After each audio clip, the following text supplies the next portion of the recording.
أعوذ بالله من الشيطان الرجيم بسم الله الرحمن الرحيم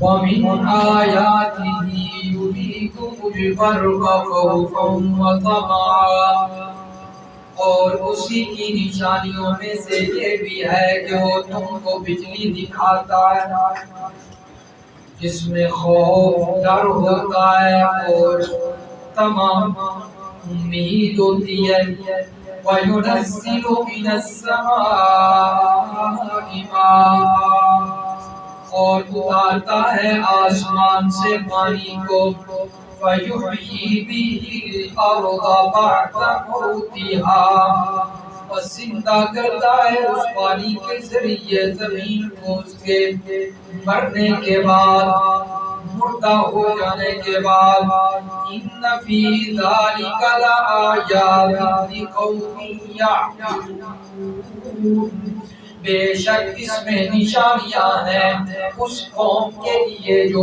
عقل رکھتے ہیں وَمِنْ آيَاتِهِ أَنْ تَقُومَ السَّمَاءُ وَالْأَرْضُ بِأَمْرِهِ اور اسی کی نشانیوں میں سے یہ بھی ہے کہ قائم رکھے ہوئے آسمان و زمین کو یہ دونوں چیزیں قائم ہیں اس کے حکم کے ساتھ ثُمَّ إِذَا دَعَاكُمْ دَعْوَةً مِّنَ الْأَرْضِ پھر جب تم کو بلائے گا پکارے گا تم کو زمین سے اذا انتم تخرجون تو تم ایک دفعہ اکٹھے نکل پڑو گے وَلَهُ مَنْ فِي السَّمَاوَاتِ وَالْأَرْضِ اور اسی کے لیے ہے جو کچھ آسمانوں میں ہے اور جو کچھ زمین میں ہے اسی کا حکم چلتا ہے اسی کے سب غلام ہیں كُلٌّ لَهُ قَانِتُونَ سب اسی کے سامنے فرما بردار ہے وَهُوَ الَّذِي يَبْدَأُ الْخَلْقَ ثُمَّ يُعِيدُهُ اور وہی ذات ہے جس نے پیدا کیا پہلی مرتبہ پھر دوسری مرتبہ دوبارہ لوٹائے گا وَهُوَ أَهْوَنُ عَلَيْهِ اور یہ دوسری مرتبہ دوبارہ اٹھانا قیامت کے دن یہ اس پر آسان ہے وَلَهُ الْمَثَلُ الْأَعْلَى فِي السَّمَاوَاتِ وَالْأَرْضِ اور اسی کے لیے ہے اعلیٰ صفت اعلیٰ شان زمین و آسمان میں وَهُوَ الْعَزِيزُ الْحَكِيمُ اور وہ زبردست ہے غلبے والا ہے حکمت والا ہے سبحان ربک رب العزت عما یصفون وسلام علی المرسلین والحمد للہ رب العالمین اللهم صل على محمد وعلى آل محمد كما صليت على إبراهيم وعلى آل إبراهيم إنك حميد مجيد اللهم بارك على محمد وعلى آل محمد كما باركت على إبراهيم وعلى آل إبراهيم إنك حميد مجيد سورۃ الروم کی آیت نمبر 24 سے لے کر آیت نمبر 27 تک تلاوت کی گئی ہے گزشتہ درس میں آپ نے سنا ہے کہ اللہ رب العزت نے اپنی وحدانیت پر دلائل عقلیہ اور اپنی قدرت کی نشانیوں کا ذکر فرمایا تو یہ 13 نشانیاں اور 13 دلائل اللہ نے یہاں بیان فرمائے، جس میں سے چند بیان ہو چکے تھے اور چند کا تذکرہ آج ہوگا۔ تو آج کی نشانیوں میں سے سب سے پہلی جو نشانی اللہ تعالیٰ کی قدرت کی اور اس کی وحدانیت پر پہلی دلیل وہ یہ ہے کہ اللہ فرماتے ہیں کہ ایک نشانی یہ بھی ہے میری نشانیوں میں سے کہ اللہ تمہیں بجلی دکھاتا ہے، اس بجلی کے اندر خوف بھی ہوتا ہے، امید بھی ہوتی ہے۔ وہ بجلی آسمان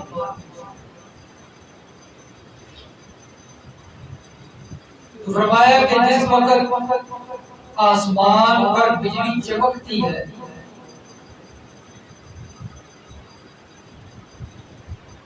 تو اس وقت ڈر بھی لگتا ہے کہ کہیں یہ نقصان نہ کرے، کیونکہ جب آسمانی بجلی کسی جگہ پر گرتی ہے تو نقصان ہو جاتا ہے۔ اور کئی دفعہ ایسے واقعات پیش آتے ہیں کہ بجلی گری تو کسی کے جانور مر گئے، جل گئے، کسی کا کچھ اور نقصان ہو گیا، کسی کا گھر کا نقصان ہو گیا، مکان کا۔ اگر انسانوں پر گرے تو انسان جل جاتے ہیں۔ تو اس لیے اس میں خوف ہوتا ہے، ڈر ہوتا ہے۔ اور فرمایا کہ اس میں امید بھی ہوتی ہے کہ جب بجلی چمکنی شروع ہوتی ہے تو انسان کو امید لگ جاتی ہے کہ اب بارش تو بارش کی امید لگتی ہے، جس سے کسان امیدوار ہوتے ہیں کہ بارش ہو اور ہماری فصلیں اچھی ہو جائیں۔ تو فرمایا کہ یہ اس کی قدرت کی نشانی ہے۔ اور پھر اللہ تبارک و تعالی وَيُنَزِّلُ مِنَ السَّمَاءِ مَاءً فَيُحْيِي بِهِ الْأَرْضَ بَعْدَ مَوْتِهَا، فرمایا کہ آسمانوں سے پھر پانی اللہ برساتے ہیں، یہ بھی اللہ کی قدرت کی نشانی ہے۔ پھر اس پانی کے ذریعے اللہ بنجر زمین کو، مردہ زمین کو زندہ کرتا ہے، یہ بھی اس کی قدرت کی نشانی ہے۔ فرمایا ہے کوئی میرے علاوہ جو یہ کر سکتا ہے، کوئی میرے علاوہ جو آسمانوں سے پانی برسائے اور اس کے ذریعے بنجر زمین کو زندہ کرے؟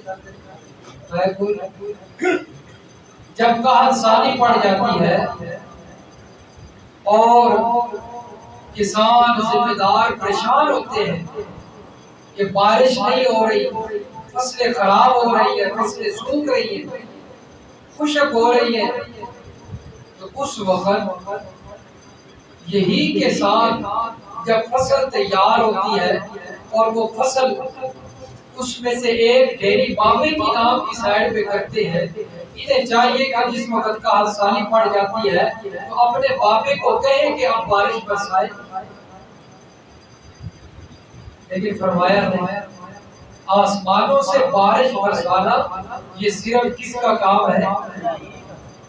فرمایا جب بارش کو برساتا ہے اور بارش برسا کر اس پانی کے ذریعے بنجر زمین کو زندہ کر کے تمہیں وہ دیتا ہے، تو پھر اس سے جو فصل اگتی ہے اس میں سے حصہ بھی اسی کا نام کا نکالا کرو، کسی بابے کا نام کا حصہ نہ نکالا کرو، یا کسی پیر یا کسی گدی نشین کے نام کی ڈھیری الگ نہ کیا کرو۔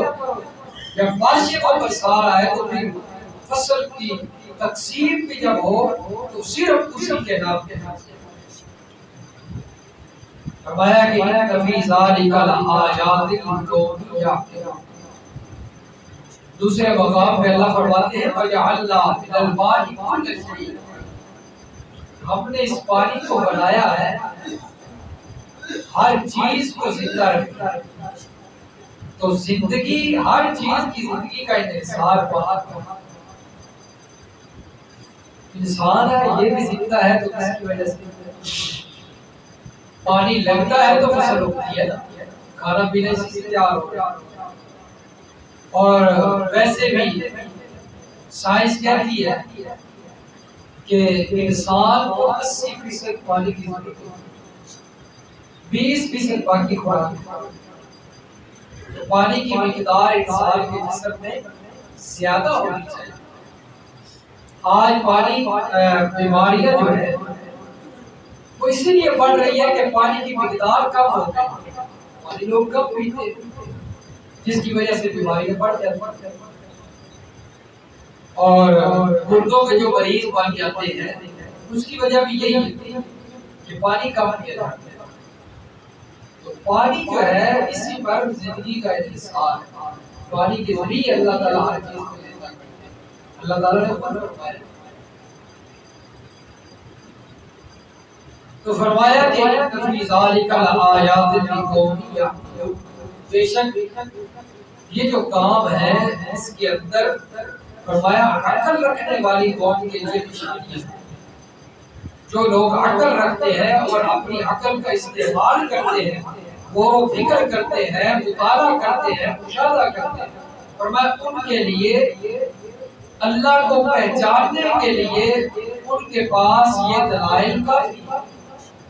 اگر وہ اس پر غور و فکر کریں تو اللہ کی پہچان ہو سکتی ہے کہ نہیں ہو سکتی؟ وَمِنْ آیَاتِهِ أَن تَقُومَ السَّمَاءُ وَالْأَرْضُ بِأَمْرِهِ، فرمایا اس کی نشانیوں میں سے ہے کہ اس نے زمین و آسمان کو قائم رکھا ہوا ہے. زمین و آسمان حرکت ہے، اور جب زمین حرکت کرتی ہے پھر کیا ہوتا ہے؟ پھر کیا زلزلہ جب آتا ہے پھر کیا ہوتا ہے؟ چیخو پکار شروع ہو جاتی ہے، ڈر شروع ہو جاتا ہے.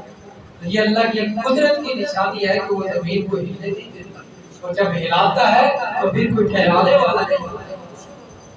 سمجھ آ رہی ہے بابا جی؟ جب وہ ہلاتا ہے تو پھر کوئی ٹھہرانے والا نہیں ہوتا، اور جب وہ ٹھہرا رکھا ہے تو پھر کوئی ہلانے والا نہیں. اس کی قدرت کی نشانی. یہ حوالہ دیکھیں سورۃ فاطر نکالیں 12 نمبر 22. جلدی بڑھتے آگے. یہ 21واں پارہ ہے، 22واں پارہ جو ہے اس میں ہے سورۃ فاطر.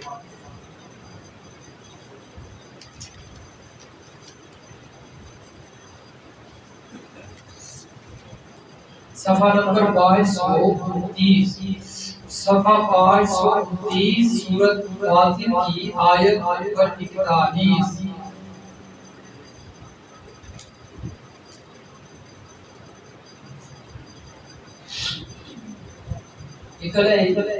فرمایا ان اللہ یمسک السماوات والارض، بے شک اللہ تعالی یقینی بات ہے، پکی بات ہے، اللہ تعالی آسمان و زمین کو تھامے ہوئے، روکے ہوئے، انتظولا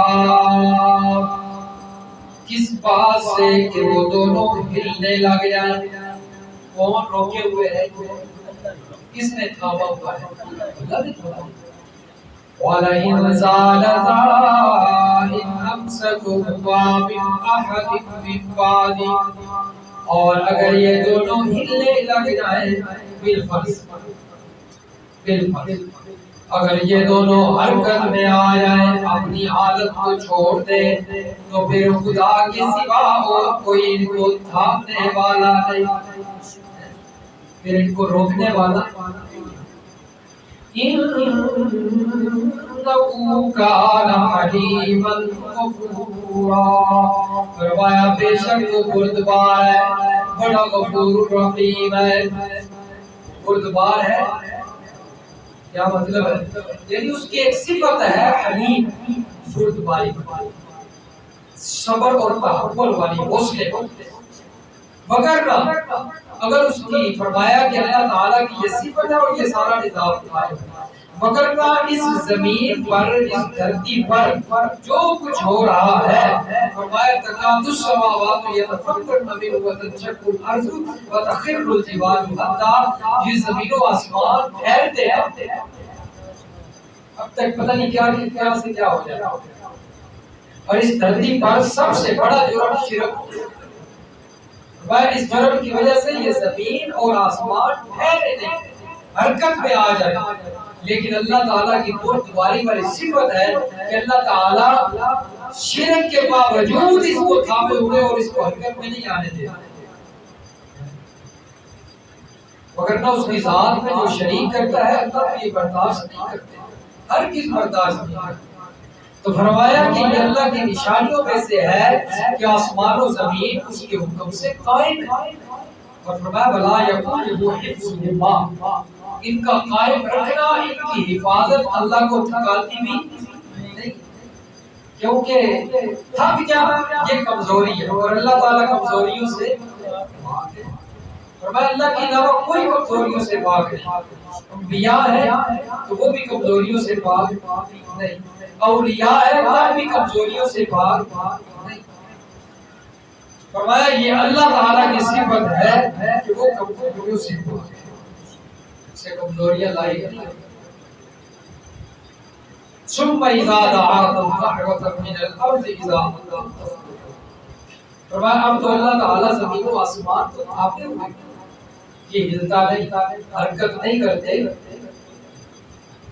لیکن جب فرمایا کہ بلاوا آئے گا تو یہ پھر حرکت میں آئیں گے اور ہر چیز باہر نکل آئے گی، قیامت آئے گی، سور پھونکا جائے گا، پھر کیا ہوگا؟ اذا انتم تخرجون، پھر تم اچانک سب کے ساتھ اکٹھے زمین سے کیا کرو گے؟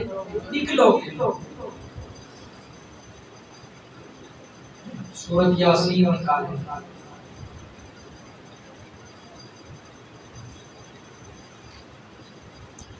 پانچ سو چونتیس صفحہ نمبر 534۔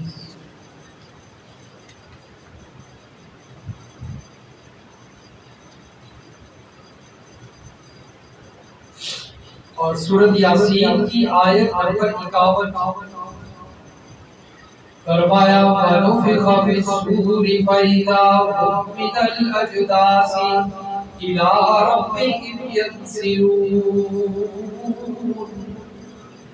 اور پھونکا جائے گا سور میں، یہ دوسری مرتبہ، یہ سور میں پھونکے جانے سے کیا مراد ہے؟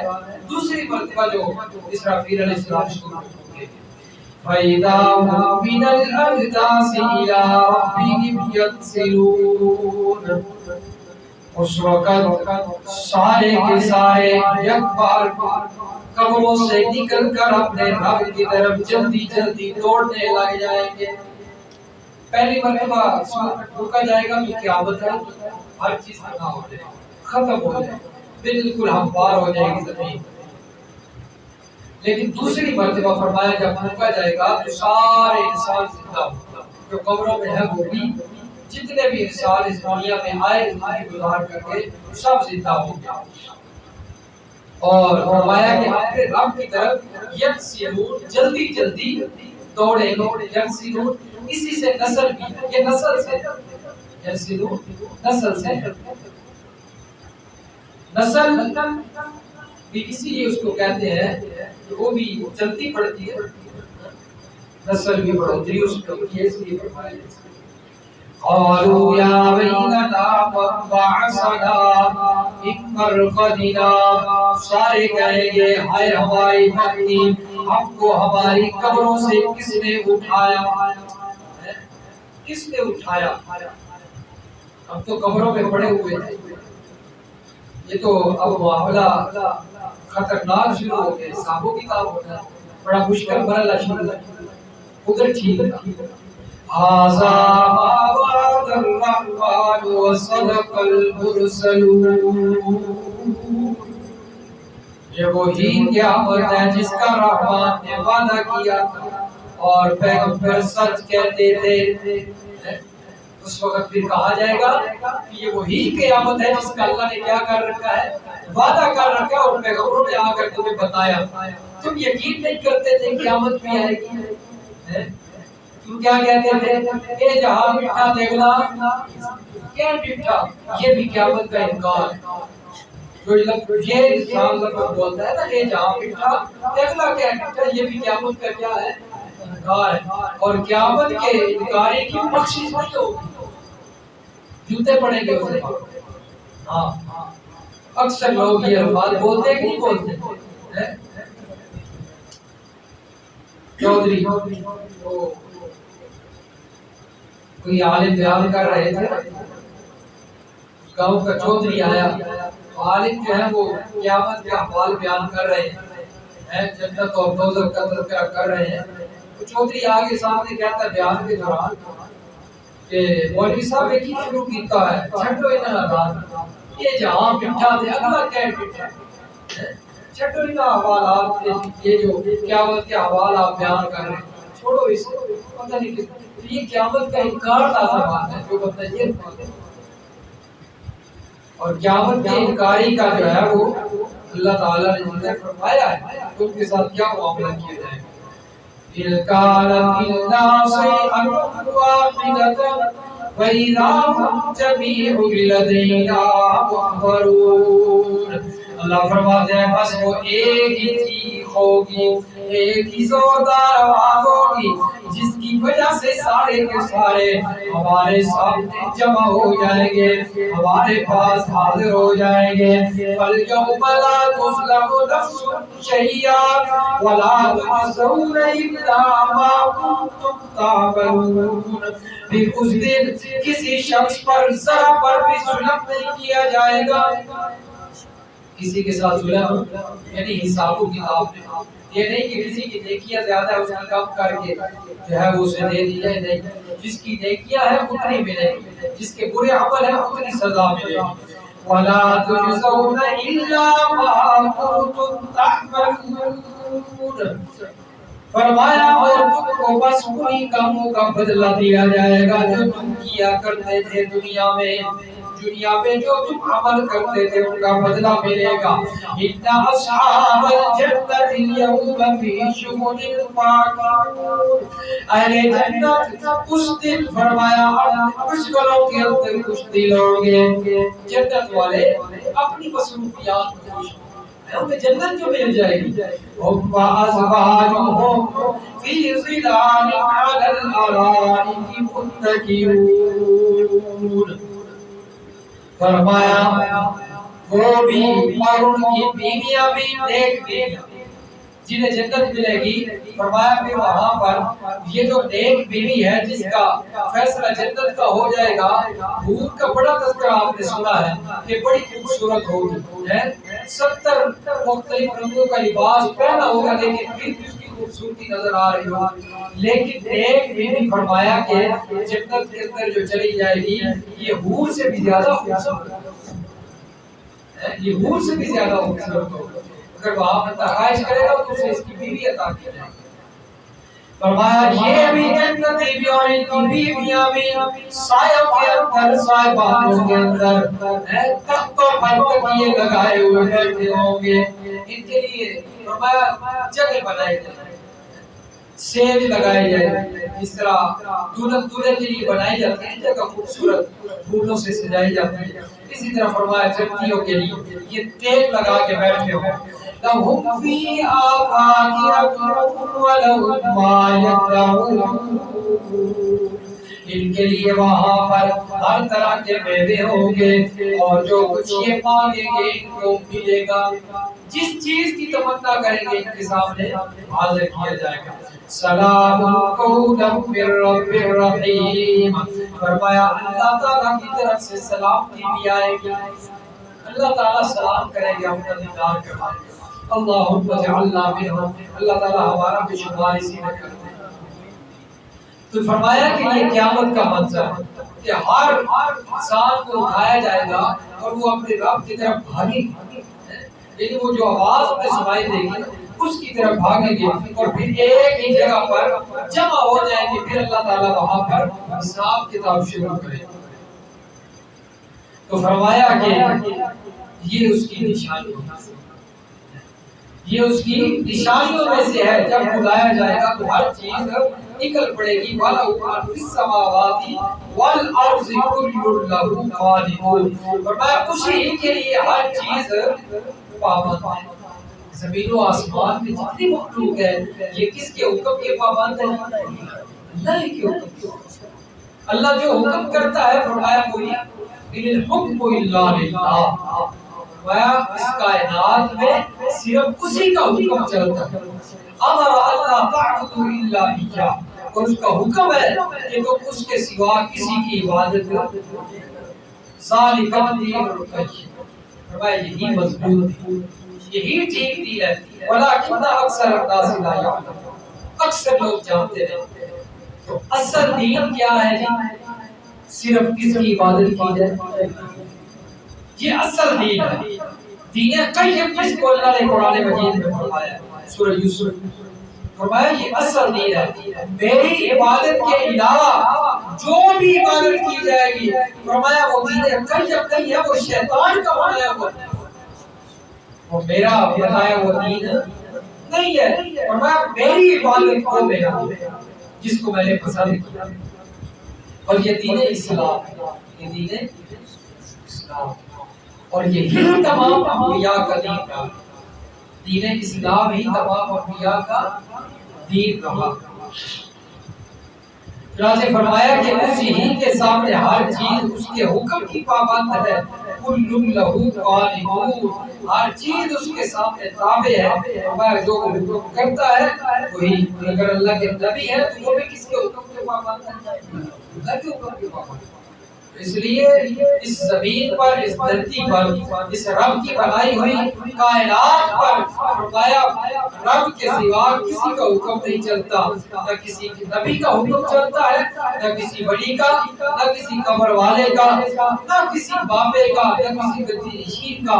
فرمایا اس کائنات میں حکم چلتا ہے تو صرف رب کا حکم، اس کے علاوہ کسی کا حکم نہیں چلتا۔ اور والذی یبدأ الخلق ثم یعیدہ، فرمایا وہی اللہ ہے جو پہلی مرتبہ بھی پیدا کرتا ہے پھر دوسری مرتبہ بھی پیدا کرے گا۔ یہ اللہ نے بار بار فرمایا، اس سے پہلے بھی آپ پڑھ چکے ہیں، اللہ یبدأ الخلق ثم یعیدہ، اللہ پہلی مرتبہ پیدا کرتا ہے دوسری مرتبہ وہی پیدا کرے گا۔ یہ بار بار اللہ کیوں فرما رہے ہیں؟ تاکہ آپ کو اس بات کا یقین ہو جائے کہ قیامت آئے گی ضرور، قیامت ضرور آئے گی، اس بات کا یقین آپ کی طرف ہے۔ فرمایا پہلی مرتبہ بھی وہی پیدا کرتا ہے پھر دوسری مرتبہ بھی وہی پیدا کرے گا، وَهُوَ أَهْوَنُ عَلَيْهِ، اور یہ اس پر آسان، دوسری مرتبہ پیدا کرنا اس پر کیا ہے؟ اگر کوئی بندہ ہوگا کسی چیز کا کاریگر ہو، بناتا ہو، مشین بناتا ہے تو پہلی دفعہ اس کے بنانے میں تھوڑی مشکل پیش آتی ہے، دوسری مرتبہ اس کے بنانے میں پہلے سے کم مشکل پیش آئے گی، تیسری مرتبہ بنائے گا تو اور زیادہ آسانی پیدا ہو جائے گی، کیونکہ اس نے ایک دفعہ بنا لی نا وہ چیز، اب اس کے لیے بنانے کوئی مشکل نہیں ہے۔ تو یہ اللہ نے ہمارے مطابق ہمارے لحاظ کا ذکر کرتے ہوئے فرمایا پہلی دفعہ تمہیں میں نے پیدا کیا ہے تو میں نے پیدا کیا، دوسری مرتبہ بھی پیدا کرنا میرے لیے کوئی مشکل، یہ اللہ نے ہماری طرف نسبت کرتے ہوئے فرمایا ہے تاکہ انسان کو سمجھ آ جائے، ورنہ اللہ کے لیے تو پہلی مرتبہ بھی پیدا کرنا مشکل نہیں تھا۔ یہ اللہ نے ہمیں سمجھانے کے لیے ذکر کیا ہے کہ میرے لیے دوسری مرتبہ پیدا کرنا مشکل نہیں ہے۔ فرمایا وَلَهُ الْمَثَلُ الْأَعْلَىٰ فِي السَّمَاوَاتِ وَالْأَرْضِ، اسی ہی کے لیے ہے تمام اعلیٰ قسم کی صفات، شان زمین و آسمان۔ یہ مثل کا لفظ ہے، یہ مثل مثال سے نہیں ہے، ایک ہوتا ہے مثال، وہ ہے مثل،